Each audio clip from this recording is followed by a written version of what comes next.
ডিম্পীয়ে গোহালি ঘৰ চাফা কৰা ভিডিঅ' দিয়ে বুলি একাংশই এটা সময়ত হাঁহিছিল যেতিয়া মই প্ৰথম ভিডিঅ' দিয়া আৰম্ভ কৰিছিলোঁ। এই কামটো গোহালি পৰিষ্কাৰ কৰা, যিহেতু আমাৰ ছাগলী, গৰু, হাঁহ, পাৰ গোটেইখিনি আছে, আমি গাঁৱত বাস কৰোঁ, গতিকে প্ৰতিদিনে কৰা হয়। কিন্তু মই সদায় ভিডিঅ'ত আগ নবঢ়াওঁ। আজি কিবা মনটো ধৰি লওক মনত পৰিল কথাখিনি, যে হাঁহিছিল এটা সময়ত কিছু সংখ্যকে যে ডিম্পীয়ে গোহালি ঘৰ চাফা কৰা ভিডিঅ' দিয়ে। হাড়ে তেনেকৈ হহাতকৈ নিজৰ সন্তানক গোহালি ঘৰ পৰিষ্কাৰ কৰাবলৈ শিকাওকচোন, গোবৰ পেলাবলৈ শিকাওক। এতিয়া যে মই যে হাতত যে এই পলিথিনটো যে লৈছোঁ, কিয় লৈছোঁ জানেনে? গোবৰখিনিক ধৰি লওক কোনোবাই ক'ব পাৰে যে ঘৃণা কৰি পেলাই লৈছোঁ, তেনেকুৱা কথা নহয়। মই বন চাফা কৰোঁ যে, বনবোৰ উঘালোতে নখবোৰ ফাট মেলা টাইপ হৈ গৈছে, আৰু যদি মই এই পলিথিনটো নলওঁ গোবৰখিনিৰ ভিতৰত পূৰা সোমাই গৈ পেলাই মাটিটো নোলায় নখৰ পৰা। সেইবাবে মই এই পদ্ধতিটো অৱলম্বন কৰিছোঁ দুদিনমানৰ পৰা, কাৰণ নখৰ বহুত গুৰিলৈকে মূৰলৈকে মাটি সোমাই যোৱাৰ নিচিনা হৈছে। যেতিয়া বন চাফা কৰা হয় তেতিয়া তেনেকুৱা হয়। আচলতে আনক সহাটো বহুত বেছি সহজ, কিন্তু যেতিয়া নিজে কৰিব লগা হয় কামটো, তেতিয়া বুজি পাব। বহুতে কয় যে ভিডিঅ' বনোৱাটো সহজ, ভিডিঅ' বনাই পইচা উপাৰ্জন কৰাটো সহজ। সেইবাবে মই কওঁ যে নিজে বনাবলৈ আৰম্ভ কৰকচোন, নিজৰ যিখিনি প্ৰতিভা আছে, কিন্তু ভালভাৱে। যদিহে যিকোনো ভাত খোৱা, শাক খোৱা ভিডিঅ' দিয়ে, তেতিয়া হয়তো সোনকালে আপুনি ভিউজ পাব পাৰে, কাৰণ আমাৰ ভালতকৈ বেয়াৰ ফালে চকুটো বেছি যায়। গতিকে মই এই বাক্যশাৰী কওঁ যে ভালভাৱে, কোনো ধৰণৰ সমাজলৈ কুবাৰ্তা নোযোৱাকৈ, বেয়া প্ৰভাৱ নপৰাকৈ ভাল ভিডিঅ' বনাই পেলাই আপুনি দেখুৱাওকচোন, সহজতে উপাৰ্জন কৰি ভালদৰে। মই তেনেকৈ কওঁ সেইবাবে, কাৰণ দূৰৰ পৰা প্ৰত্যেকটো বস্তু কোৱাটো বহুত সহজ, কিন্তু নিজে যেতিয়া কৰা যায় তেতিয়া বুজি পোৱা যায়। যেতিয়া প্ৰথম ভিডিঅ' বনাইছিলোঁ, বিভিন্নজনৰ বিভিন্ন কথা, অকল ভিডিঅ' বনোৱা ক্ষেত্ৰত বুলি নহয়, যিকোনো এটা কাম যেতিয়া আমি অসমীয়া হৈ পেলাই আৰম্ভ কৰোঁ, তেতিয়া অসমীয়াই অসমীয়াৰ শত্ৰু, মহিলাই মহিলাৰ শত্ৰু, তেনেকুৱা ধৰণৰ। কিন্তু মহিলাৰ কামটোত পুৰুষসকলে ওকালতি কৰিব নাহে, বা ল'ৰা এজনে একো বেয়াকৈ নকয়, মহিলাসকলৰহে বেছি জ্বলনি উঠে, নাজানো কিয়। তাতকৈ নিজে কৰিব লাগে। নিজৰ বহুমূলীয়া সময়খিনি এইবোৰ উল্টা পুল্টাকৈ অপচয় কৰাতকৈ, আনক হিংসা কৰাতকৈ, আনে কেনেকৈ সেইখিনি কৰিছে সেই কষ্টখিনি চাওকচোন। অকল উন্নতিৰ সময়ত বা কিবা এটা সফলতাৰ পিছত যে সফলতাটো যে দেখা পায়, সেই সফলতাটো পাবলৈ কিমানখিনি ছেক্ৰিফাইচ কৰিব লগা হৈছে, সেইটোও নজৰ কৰিবচোন। পতককৈ কিবা এটা কিয় মতামত দাঙি ধৰে? কোনো মানুহে জন্মতে শিকি নাহে, বা কোনো মানুহে জন্মতে ভাল বেয়া হৈ নাহে। পৰিস্থিতিয়ে আমাক বাধ্য কৰায় ভাল হ'বলৈ, বেয়া হ'বলৈ, বা আগুৱাই যাবলৈ, ৰৈ যাবলৈ, নহয় জানো? কথাবোৰ তেনেকুৱা। যিহেতু আমাৰ ছাগলী আছে, হাঁহ আছে, গাঁৱলীয়া মানুহ, মাৰ অসুখ, দেউতাও যথেষ্ট সহায় কৰে, তেওঁ কৰে এইবোৰ। আৰু আগতেতো বহুত বেছি আছিল গৰু ছাগলী, কিন্তু এতিয়া কমোৱাৰ নিচিনা হৈছে অকণমান, কাৰণ অকলে গোটেইখিনি চম্ভালা অকণমান দিগদাৰ। ময়ো কাটিঙৰ ক্লাছত ব্যস্ত থাকোঁ, টিউচন থাকে, ঘৰৰ কাম, নিজৰ কাপোৰৰ অৰ্ডাৰ, ভিডিঅ' দিওঁ, গতিকে গোটেইখিনি বস্তু মিলাব অকণমান টান হয়। সেইবাবে অকণমান জনসংখ্যাবোৰ কমোৱাৰ নিচিনা হৈছে, কিন্তু মনৰ পৰা নহয়, বাধ্যত পৰিহে। গতিকে যেতিয়া আৰু বহুত বেছি আছিল, তেতিয়াতো আৰু কষ্ট আছিলে, কাৰণ আমিতো জীৱ জন্তু পুহিলে নহ'ব, সিহঁতকো যা যোগাৰ ধৰিব লাগিব, আৰু যেনেকৈ আমি পৰিষ্কাৰ পৰিচ্ছন্নকৈ থাকোঁ, সিহঁতকো আমি এটা চাফ চিকুণ ঠাই দিব লাগিব, নহয় জানো? এতিয়া চাংঘৰটোত ছাগলী ৰখা হয়, চাংঘৰৰ তলখণ্ডও সদায় চাফা কৰিব লাগিব, কাৰণ তাৰ পৰা বীজাণু যাব পাৰে, বিভিন্ন ৰোগ হ'ব পাৰে। সেইবাবে এতিয়া আমি ইয়াতে বান্ধি আছোঁ, কাৰণ চাংঘৰৰ তলিৰ পৰা সদায় চাফ কৰাটো দিগদাৰ হয়, আৰু বহুদিনৰ মূৰত সেইবোৰ গোন্ধ ওলাই যে চাফা কৰিব নোৱাৰি, তেনেকুৱা কথা।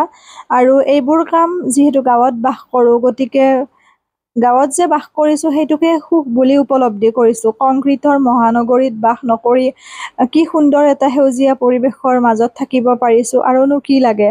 গতিকে এইখিনি এটা ভাল লগা মুহূৰ্ত, কাৰণ জীৱ জন্তু, চৰাই চিৰিকটি, প্ৰকৃতি, এইবোৰ হৈছে নিস্বাৰ্থ। ইহঁতৰ লগত যদি আমি সময় অতিবাহিত কৰোঁ, আমাৰ কোনো ধৰণৰ শংকা নাথাকে, ভয় নাথাকে যে সিহঁতে আমাক প্ৰতাৰিত কৰিব, বিশ্বাসঘাতকতা কৰিব।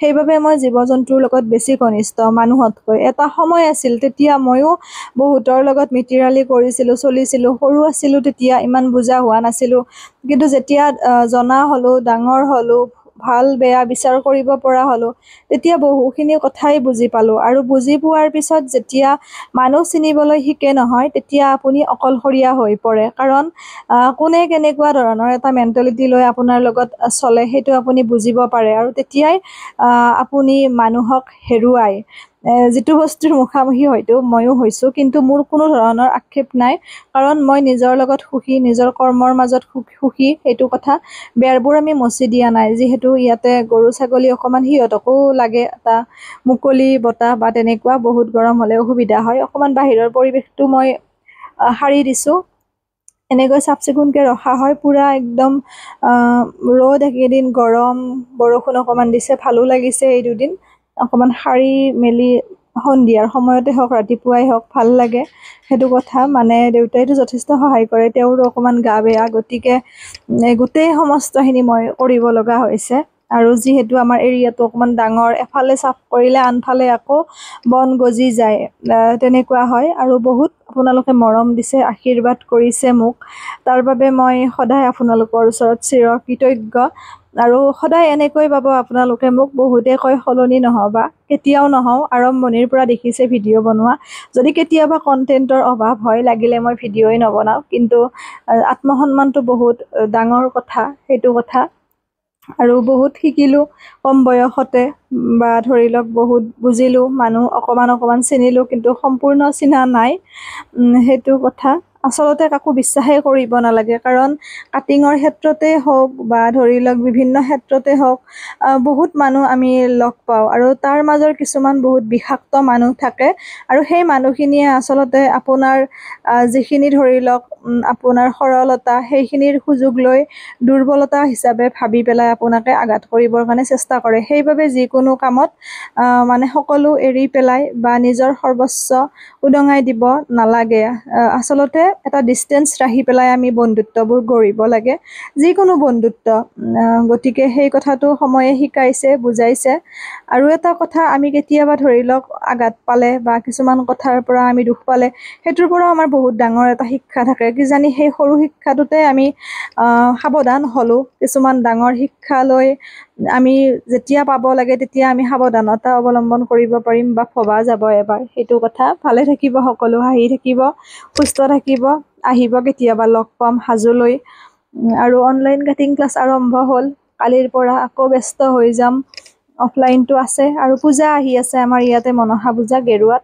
আহিব সকলোৱে মোৰ ঘৰ যিহেতু হাজোত পূজাত লগ পাম এয়া কাটিং ক্লাছৰ ষ্টুডেণ্ট যোৱাৰ পিছত যিহেতু অকণমান লেতেৰা হৈ থাকে সেইখিনি চাফ চিকুণ কৰি দিলোঁ আৰু মেচিন কেইটামান ভিতৰত আছে ৰ'ব কাৰণ ঘৰটো যে অকণমান কালাৰ কৰিছিলোঁ সেইবাবে ভিতৰতে আছে আৰু ষ্টুডেণ্ট ৩-৪ গৰাকীমান আহিছিল সেইবাবে সেইকেইটা মই উলিওৱা নাই যিমান পাৰি সিমান মই নিজক ব্যস্ত ৰাখোঁ যাতে কিছুমান অদৰকাৰী চিন্তা ভাৱনা দুখ কষ্ট এইবোৰে ঘেৰি ধৰিব নোৱাৰে সেইবাবে মই ভাগৰ কি অনুভৱ কৰিবই নাজানিলোঁ কাৰণ ইটোৰ পিছত সিটো কাম কৰি থকা যায় আৰু ভাল লাগে তেনেকৈ মোৰ নিজক ব্যস্ত ৰাখি কাৰণ বহুত দুখ আছে মনত ধৰি লওক কিছুমান পোৱা নোপোৱা জীৱনত তেনেকুৱা কথা গতিকে যেতিয়া কামৰ মাজেৰে নিজে ব্যস্ত ৰখা যায় তাৰ পৰা দুপইচাও উপাৰ্জন হয় মনটোও ভালে থাকে নহয়নে সেইবাবে যিমান পাৰি নিজক কৰ্মৰ মাজেৰে ব্যস্ত ৰাখিব লাগে কিতাপ পঢ়িব লাগে যদি কেতিয়াবা অকলশৰীয়া অনুভৱ কৰে কাৰণ কোনোবা বন্ধুৰ লগত মনৰ কথা শ্বেয়াৰ কৰি বিপদত পৰাতকৈ কিতাপ পঢ়াটোৱে শ্ৰেয়